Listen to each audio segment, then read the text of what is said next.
Hey everyone, welcome back to the range. My name is Matt, also known as the King of Armor Destruction, the Armor Wizard. Zap. We have a brand new body armor to demo today, hot off the freaking presses from RMA, the King of Armor versus the King of Armor Destruction. This is their 1165 Multi-Curve Generation 2. Let's throw these guys in the table and talk about what we're going to do today as Deacon drives by in that four-wheeler. Now, in full transparency, RMA Armament sent over these 4 panels for us to demo, with the only string attached is that I am not allowed to drop test these. There has been some discussion in the past on whether or not my drop test rig is a little on the overzealous side.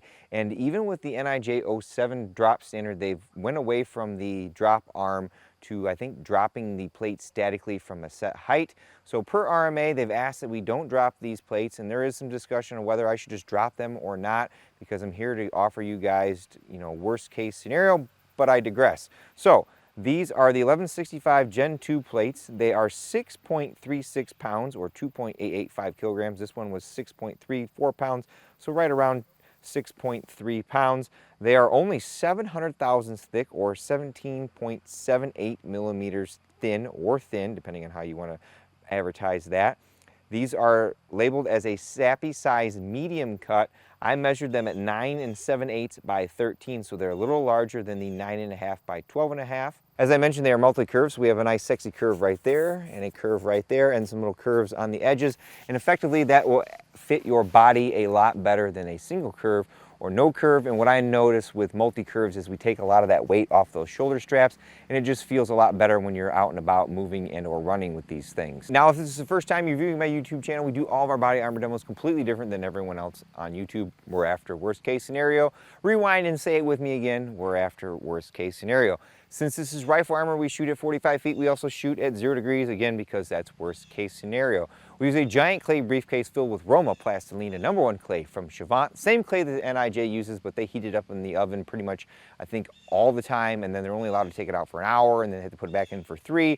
It's 55 to 60 degrees outside today, so we don't have that ability out here in my woods, so we're looking at a representation of backface. If we see something like 60 to 70 millimeters in my clay or this giant softball hole in there, likely in the NIJ's eyes, that would be failing. Now, as I mentioned in the opening, this does employ a ceramic strike face, and normally under our NIJ standards, we will go ahead and drop each plate on its face 2 times as a preconditioning test, but RMA has asked that I not perform this on this particular plate. I do not know if they will certify this under the NIJ 07 standards. That whole new 07 standard is kind of up in the air because they keep changing things. We use a chronograph whenever possible. We have 2 of our Doppler radar chronographs today because the sun is at an angle that it is affecting the light screen from giving us accurate velocity readings. So we have our Athlon Optics Rangecraft Doppler chronograph as well as our Garmin 0C1. So we have 2 data sets because we need to know the velocity of that projectile. For M2 armor piercing, it has to be 2880 feet per second plus or minus 30. So if we're shooting out of an M1 Grand or a 1903, we're not going to see that velocity. So I want to ensure, again, we're after worst case scenario. Finally, we put a spreadsheet here at the beginning and the end. We're going to foreshadow all the threats that we're going to shoot at it. In the end, we mark our velocities and our penetrations, and we do a teardown. That's where we get to look at the guts of the plate to see what kind of materials that they're using to make these things able to stop our bullets. I do want to remind everyone that I'm not an NIJ lab, so if you see a threat stopped or penetrated over here, you should always defer to the manufacturer to produce accredited, recent, and frequent lab results showing that these threats are able to be stopped. And on the flip side, if you're the manufacturer and you see me stop some kind of insane threat like M993 at your plate, you should send that off to a lab and have that added as a special rifle threat to your panel. And the final caveat, again, I'm out here doing this as a hobbyist for fun. I have to stretch my dollars as thin as possible, so sometimes I put 8, 10, 15, 20 shots on a plate. In a lab scenario, they're only going to shoot upwards of 3 to 6 shots on a plate depending on the threat. Then they're going to have to go get a new fresh plate. I don't have that liberty on here, so if you see something pass through after the 7th or 8th shot, don't always assume that that plate is garbage. Plate number 1 is strapped in and ready to go. We're going to shoot our M2 armor piercing at it, which is our 163 to 165 grain full metal jacket with a hardened steel penetrating core. We're going to shoot these out of 308 to make sure that we maintain that 2880 feet per second plus or minus 30. We shot some of the 300 Winchester Magnum beforehand, and like I said, I've dialed those loads back quite a bit, and we're still about 20 feet per second over spec on the velocity. This plate was designed to be a lighter and thinner level 4 variant, so I don't know how much safety margin is built into that. So our first shot is going to be pretty much center of mass on the star. 2863, 2864, so that is in specification.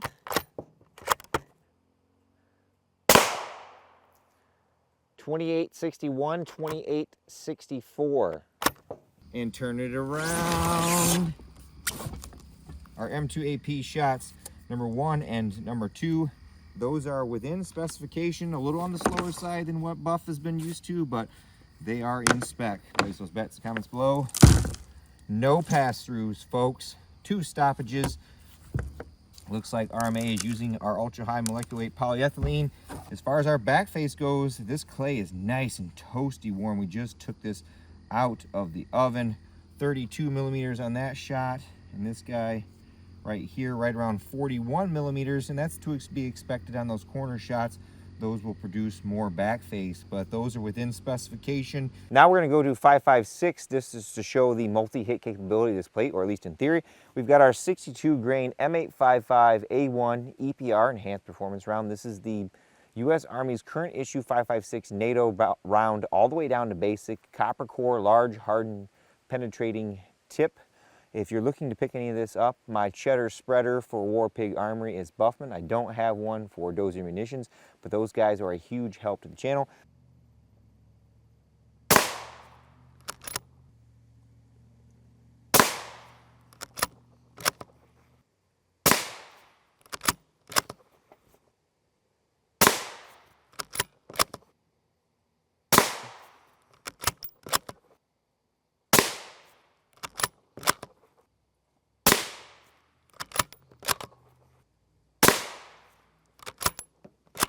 We're going to go for kind of an edge shot just to see what this is going to do.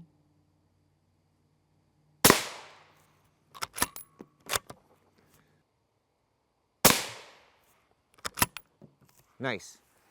We got 10 shots all on this plate. Looks like we have a little bit of fragmentation coming out of the sides of the plate because of the close proximity to the edges. The NIJ normally won't shoot any closer than 2 inches, but it was like 1, 2, 3, 4, 5, 6, 7, 8, 9, and that was the last shot. Obviously, you guys will know the shot order. I've already forgotten it, you know, squirrel brain there, but place those bets in the comments below. Oh, Raggy. We'll peel the cover off to confirm, but it looks like we only have that one pass through on the edge, and you can see that it is like a 1/2 inch from the edge there. We'll peel this cover off and confirm, but otherwise our 5.56 EPR round against this level 4 plate have been contained. Plate number 2 is ready to go, so let's increase the amount of M2AP to 3 hits this time. So we're still with our 308 here, and maybe for plate number 3 we'll step up to the 300 Winchester Magnum. Pretty much center. 2854, 2855, so that is very close to the bottom end of that specification. 2869, 2864. 2888, 2881, so right in the money there. We've smoked quite a few sets of straps today, so if you guys ever want to support the channel the easiest way possible, you know, if I can give you my PayPal address and you can send me some money for some straps, so that goes a long way. M2AP shot number 1, 2, and then 3, those are all considered fair hits. Well, maybe not that one because it is about 1 inch from the edge. Place those bets in the comments below. Oh, Raggy. We have one pass through on that bottom shot. It could be argued that we are close to the edge there. We were within specification, but we still stopped those 2 guys right there. And then back face though on that upper shot, because it's a corner, is a little on the excessive side there, right around 53 millimeters on that shot. Now the middle shot, 32 millimeters, so that is in specification. We'll go back to 5.56 for finishing off plate number 2. We've got 2 flavors of 5.56 NATO. We've got our 55 grain full metal jacket M193 lead core, known for popping polyethylene. Then we've got our SS109 M855. That is the only official actual 5.56 NATO round, lead core, steel penetrating tip, also known as green tip, or LAP for light armor penetrating, known for popping polyethylene and certain types of ceramic, but usually steel will stop it. We've got 7 rounds of M193 and 3 rounds of M855.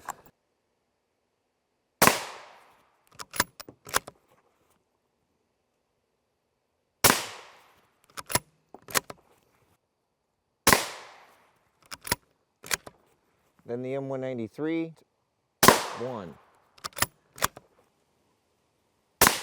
2, 3, 4, 5, 6, 7. All right. Our M855 shots, number 1, 2, and then 3. Then our M193 shots were 1, 2, 3, 4, 5, 6, and then 7. These again are quote-unquote edge shots. Place those bets in the comments below. Helper hand.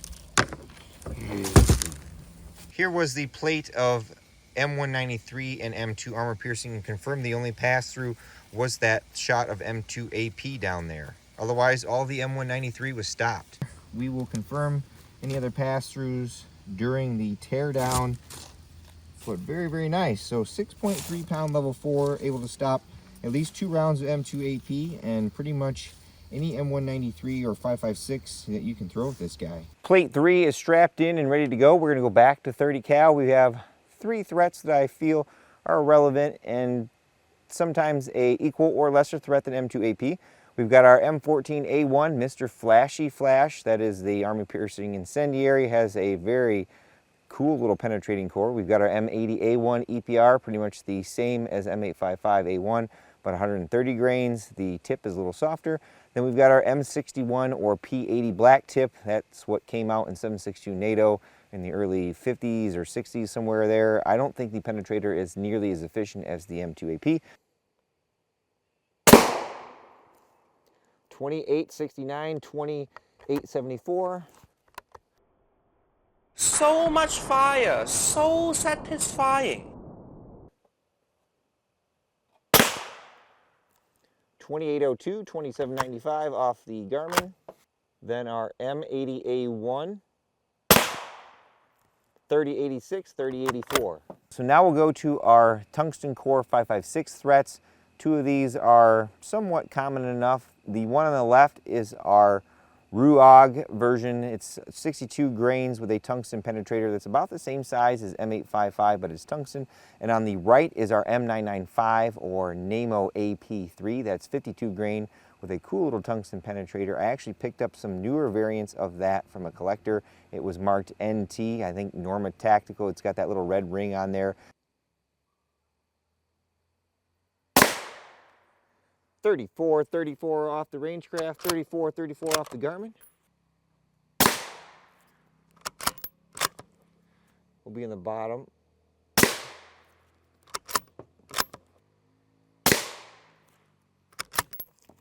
Nice. I don't think this is going to have any effect on the plate, but it is somewhat weakened since we've already put 7 shots on it. But this is our 6.8 by 51 millimeters or 277 Fury. This is the 113 grain reduced range ammunition. Now that doesn't mean reduced pressure, that just means that it has reduced capabilities against hard targets compared to the general purpose round for training, so they don't eat up their steel. It's a solid copper projectile. It should still be booking at over 3,100 feet per second from the 16-inch MCX Spear. This is not the M7 because that has a 13-inch barrel. This is 16. 3250 and 3254.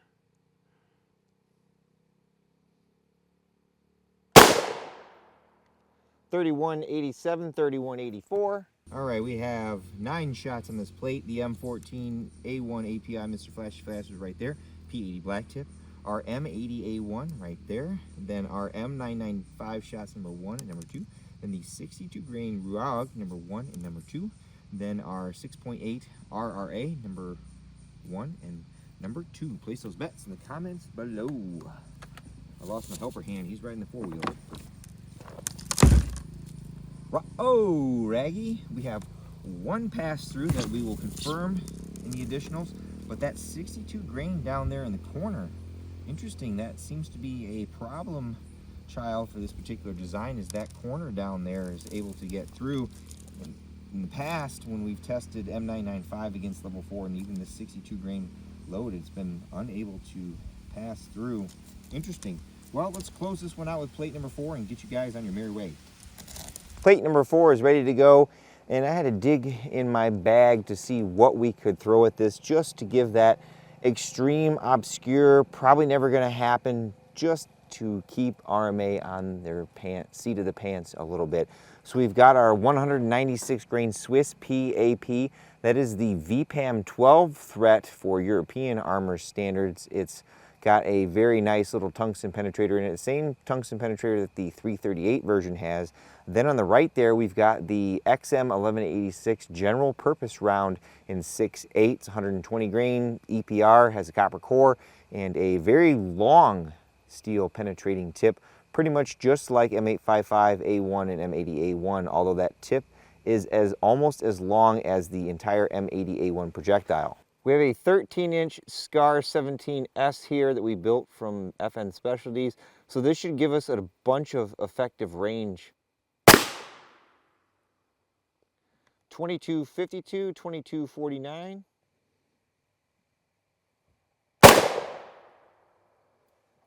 .3075 and .3066 off the Garmin. Let's go right where it says King. 3270, 3259. Those are my hand loads that look like they're getting pretty darn good velocity. Well, to foreshadow a little bit, let's go to the 16-inch with our Swiss PAP round and see what's going to happen. 2363 and 2350, and we just smoked the entire clay briefcase off the table. I think it's telling us that we should be done shooting it, so we're going to be done shooting it. All right, easy enough on this guy. Our 13-inch Swiss PAP was right there. The 16-inch was right there. Our general purpose XM 1186 was right there. That was the slower variant. And then this was the faster one. Place those bets in the comments below.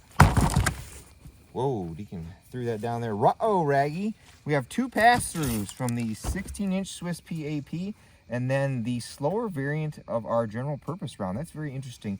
Now, from what I've tested and read in the past, this part of the plate tends to be weaker, mainly because of the curvature there. We didn't drop test those, so RMA can't say, well, it's because you drop tested them and did anything. So just that general design seems to be a weak area right there, because this was, 200 feet per second faster than that guy, and it was stopped down here in the corner. But our Swiss PAP from the 13-inch was stopped, and that's quite a bit of range, if I do say so myself. I do believe the VPAM 12 is 2650, and that was 2200, so someone would have to give me the BC, and we'd have to calculate that as to what range that is. But wow, pretty good job, RMA, for this lighter weight level 4 offering. I hope that they offer these in all of these sappy sizes from small to XL, because I think there is a market for the large and XL offerings for some of our bigger folks who want a little more coverage. Paging Dr. Matt to surgery. Paging Dr. Matt to surgery. Now for fan favorite, the teardown. That's where we get to look at the guts of the plates and see what kind of materials that RMA and others are using and make some guesstimations and some constructive criticisms if we think that a design parameter could be improved to make the plates better. I've said it before and I'll say it again, the harder it is for me to get into your plates, generally speaking, the better they hold up long term, especially for multi-hit capability. RMA's cover, the fabric on it, I will say I prefer the HESCO a little better, just, my opinion. I like the way that they wrap their plates because they are very hard to get into. These ones, usually I can cut the outer perimeter, I can get in there, but generally speaking, that's just a cover. So this was our last plate that we shot right here. After we've gotten our cover off, we're using our ultra-high molecular weight polyethylene. Confirmed the only two pass-throughs were the Swiss PAP from the 16-inch and then the slower variant of the 6.8 GP. They are pressed. It is still pretty darn rigid, if I do say so myself. I measured that at only 300 thousandths thick. We have a little bit of a foam border on the outside of here, and I think that helps make the edges not so sharp. Then our strike face here is alumina. It's the white ceramic. It is laminated on the front side, and this is the lamination that I like to see. It's like a heavy adhesive.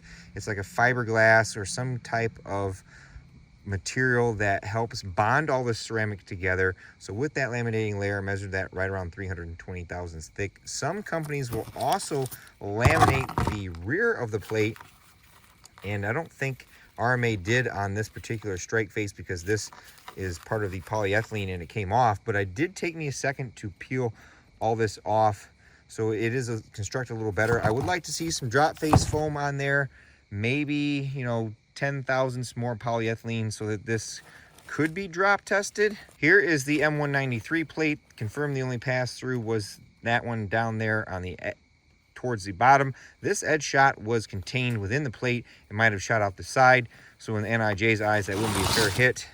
The A1 plate, the only pass through was right there, again an edge shot. Otherwise all the shots confirmed are contained. And then this guy right back here,